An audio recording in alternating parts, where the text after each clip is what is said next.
अब मैं माननीय प्रधानमंत्री जी से पुनः अनुरोध करूंगा कि इस अवसर पर भारत सरकार के वित्त मंत्रालय द्वारा तैयार किए गए विशेष सिक्के को भी जारी करने का कष्ट करें। मैं सभी गणमान्य अतिथियों को अवगत करा दूं कि 75 रुपये का यह स्मारक सिक्का भारत सरकार के कोलकाता टकसाल ने चांदी, तांबा, निकेल एवं जिंक धातुओं के मिश्रण से तैयार किया है। धन्यवाद माननीय प्रधानमंत्री जी, माननीय अध्यक्ष लोकसभा एवं माननीय उपसभापति राज्यसभा। संसद के नवनिर्मित भवन के प्रेरणा स्रोत एवं मार्गदर्शक और जिन्होंने पूरे विश्व में भारत का सम्मान बढ़ाया है, ऐसे भारत के माननीय प्रधानमंत्री परम श्रद्धेय श्री नरेंद्र मोदी जी को सुनने के लिए हम सभी आतुर हैं। मैं माननीय प्रधानमंत्री जी से विनम्रता पूर्वक निवेदन करूंगा कि वे इस सभा को अपने विचारों से अनुग्रहित करने की कृपा करें। माननीय प्रधानमंत्री जी।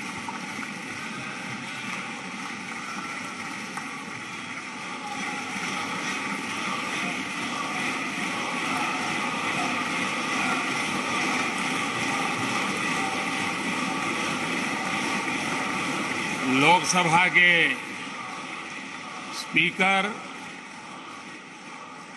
आदरणीय श्री ओम बिरला जी, राज्यसभा के उपसभापति श्री हरिवंश जी, माननीय सांसदगण,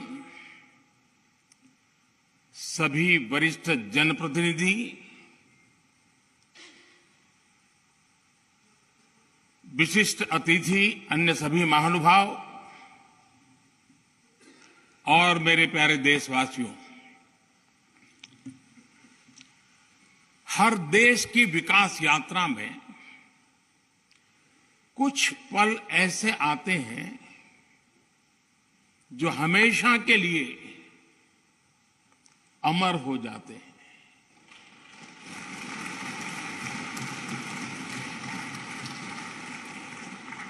कुछ तारीखें समय के ललाट पर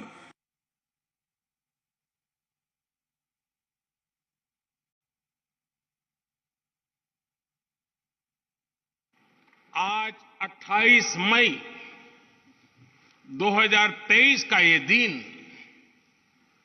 ऐसा ही शुभ अवसर है।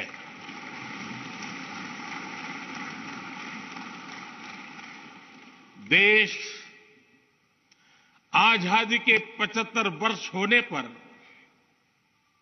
अमृत महोत्सव मना रहा है। इस अमृत महोत्सव में भारत के लोगों ने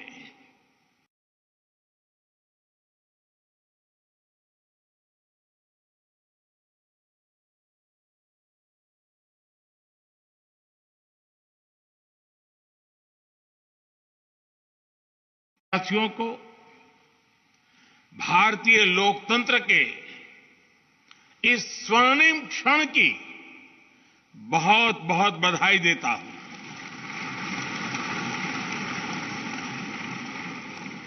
साथियों, ये सिर्फ एक भवन नहीं है, ये 140 करोड़ भारतवासियों की आकांक्षाओं और सपनों का प्रतिबिंब है।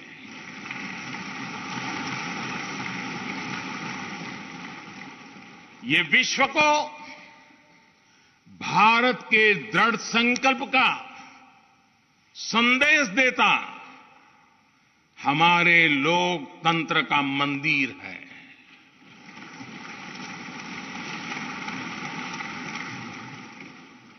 ये नया संसद भवन योजना को यथार्थ से,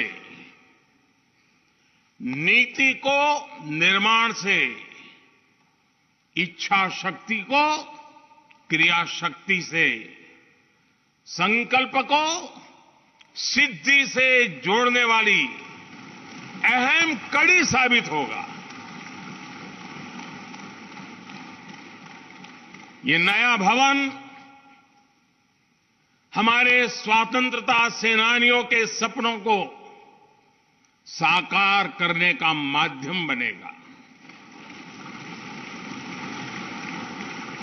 ये नया भवन आत्मनिर्भर भारत के सूर्योदय का साक्षी बनेगा।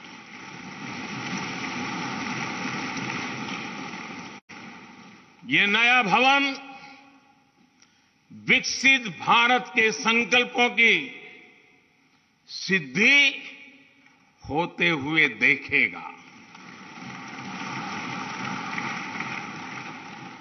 ये नया भवन नूतन और पुरातन के सह अस्तित्व का भी आदर्श है।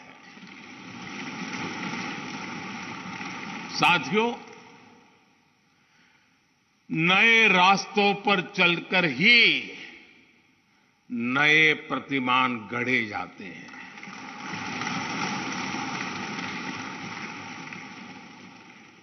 आज नया भारत नए लक्ष्य तय कर रहा है, नए रास्ते गढ़ रहा है। नया जोश है, नया उमंग है, नया सफर है, नई सोच है। दिशा नई है, दृष्टि नई है, संकल्प नया है, विश्वास नया है।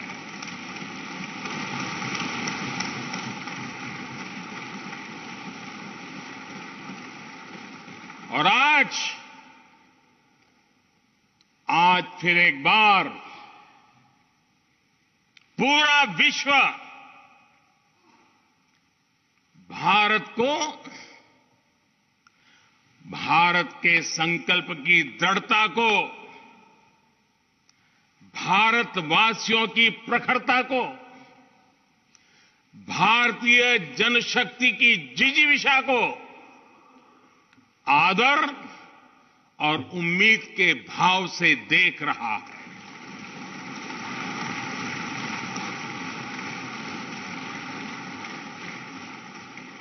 जब भारत आगे बढ़ता है तो विश्व आगे बढ़ता है।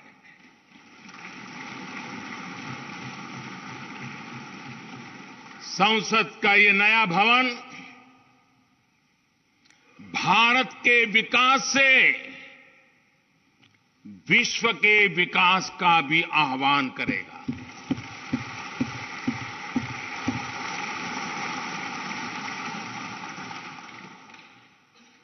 साथियों, आज इस ऐतिहासिक अवसर पर कुछ देर पहले संसद की इस नई इमारत में पवित्र सेंगोल की भी स्थापना हुई है।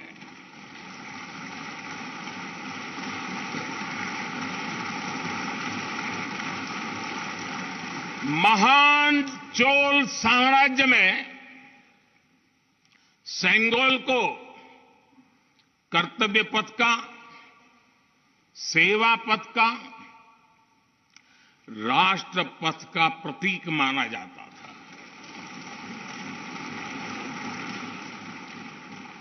राजा जी और आदीनम के संतों के मार्गदर्शन में यही सेंगोल सत्ता के हस्तांतरण का प्रतीक बना था।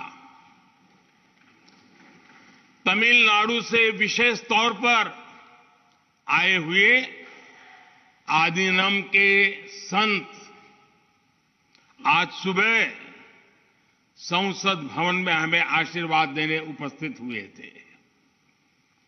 मैं उन्हें पुनः श्रद्धापूर्वक नमन करता हूं। उनके ही मार्गदर्शन में लोकसभा में ये पवित्र सेंगोल स्थापित हुआ है। पिछले दिनों मीडिया में इसके इतिहास से जुड़ी बहुत सारी जानकारी उजागर हुई है। मैं इसके विस्तार में नहीं जाना चाहता हूं। लेकिन मैं मानता हूं ये हमारा सौभाग्य है कि इस पवित्र सेंगोल को हम उसकी गरिमा लौटा सके हैं, उसकी मान मर्यादा लौटा सके हैं। जब भी इस संसद भवन में कार्रवाई शुरू होगी, ये सेंगोल हम सभी को प्रेरणा देता रहेगा। साथियों, भारत एक लोकतांत्रिक राष्ट्र ही नहीं बल्कि लोकतंत्र की जननी भी है, मदर ऑफ डेमोक्रेसी भी है। भारत आज वैश्विक लोकतंत्र का भी बहुत बड़ा आधार है। लोकतंत्र हमारे लिए सिर्फ एक व्यवस्था नहीं, एक संस्कार है, एक विचार है, एक परंपरा है। हमारे वेद हमें सभाओं और समितियों के लोकतांत्रिक आदर्श सिखाते हैं। महाभारत जैसे ग्रंथों में गणों और गणतंत्रों की व्यवस्था का उल्लेख मिलता है। हमने वैशाली जैसे गणतंत्रों को जीकर दिखाया है। हमने भगवान बसवेश्वर के अनुभव मंटपा को अपना गौरव माना है। तमिलनाडु में मिला 900 ईस्वी का शिलालेख आज भी हर किसी को हैरान कर देता है। हमारा लोकतंत्र ही हमारी प्रेरणा है। हमारा संविधान ही हमारा संकल्प है। इस प्रेरणा, इस संकल्प की सबसे श्रेष्ठ प्रतिनिधि अगर कोई है तो ये हमारी संसद है। और ये संसद देश की जिस समृद्ध संस्कृति का प्रतिनिधित्व करती है, उसका उद्घोष करती है। शेते निपद्यमानस्य, शेते निपस्य मानस्य चराति चर्त भगः,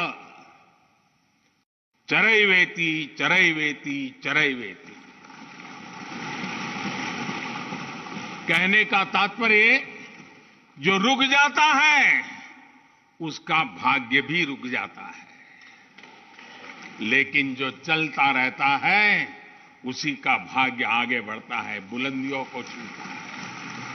और इसलिए चलते रहो, चलते रहो। गुलामी के बाद हमारे भारत ने बहुत कुछ खोकर अपनी नई यात्रा शुरू की थी। वो यात्रा कितने ही उतार चढ़ावों से होते हुए, कितनी ही चुनौतियों को पार करते हुए आजादी के अमृत काल में प्रवेश कर चुकी है। आजादी का ये अमृत काल विरासत को सहेजते हुए विकास के नए आयाम गढ़ने का अमृत काल है। आजादी का ये अमृत काल देश को नई दिशा देने का अमृत काल है।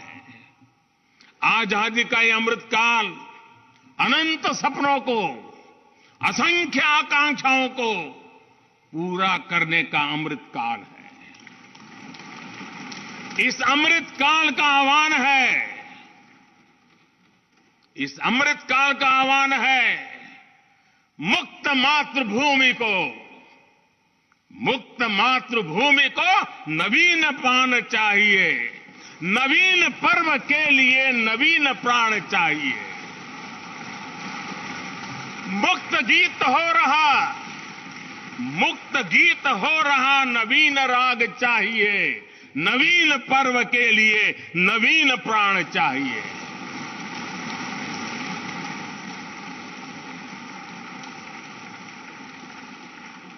और इसलिए भारत के भविष्य को उज्जवल बनाने वाली इस कार्यस्थली को भी उतना ही नवीन होना चाहिए,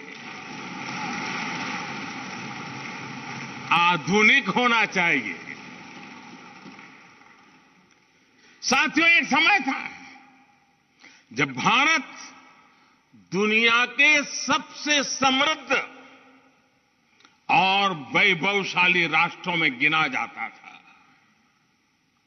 भारत के नगरों से लेकर महलों तक, भारत के मंदिरों से लेकर मूर्तियों तक, भारत का वास्तु भारत की विशेषज्ञता का उद्घोष करता था।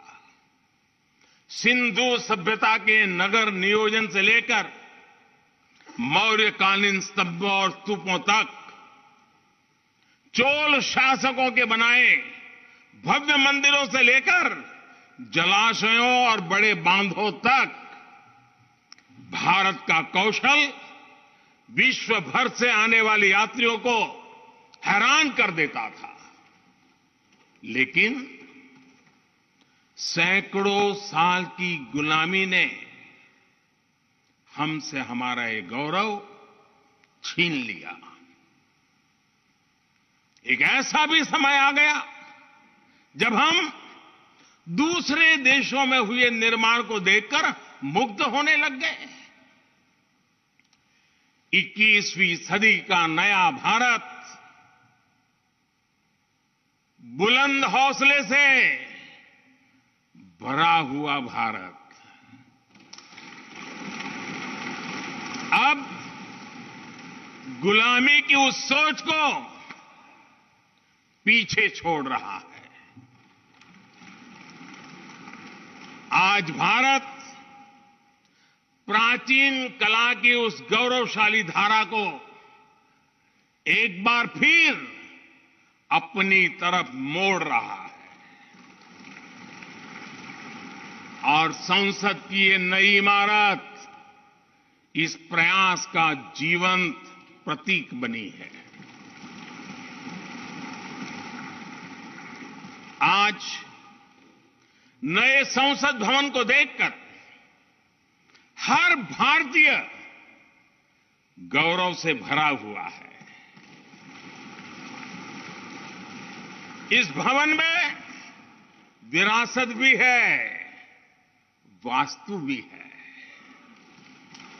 इसमें कला भी है, कौशल भी है, इसमें संस्कृति भी है और संविधान के स्वर भी है। आप देख रहे हैं कि लोकसभा का आंतरिक हिस्सा, यहां भी देखिए, यहां भी देखिए, राष्ट्रीय पक्षी मोर पर आधारित है। राज्यसभा का आंतरिक हिस्सा राष्ट्रीय फूल कमल पर आधारित है और संसद के प्रांगण में हमारा राष्ट्रीय वृक्ष बरगद भी है। हमारे देश के अलग अलग हिस्सों की जो विविधता है, इस नए भवन ने उन सबको समाहित किया है। इसमें राजस्थान से लाए गए ग्रेनाइट और बलुआ पत्थर लगाए गए हैं। ये जो लकड़ी का काम आप देख रहे हैं ना, वो महाराष्ट्र से आई है। यूपी में भदोही के कारीगरों ने इसके लिए अपने हाथ से कालीनों को बुना है। एक तरह से इस भवन के कण कण में हमें एक भारत श्रेष्ठ भारत की भावना के दर्शन। साथियों, संसद के पुराने भवन में सभी के लिए अपने कार्यों को पूरा करना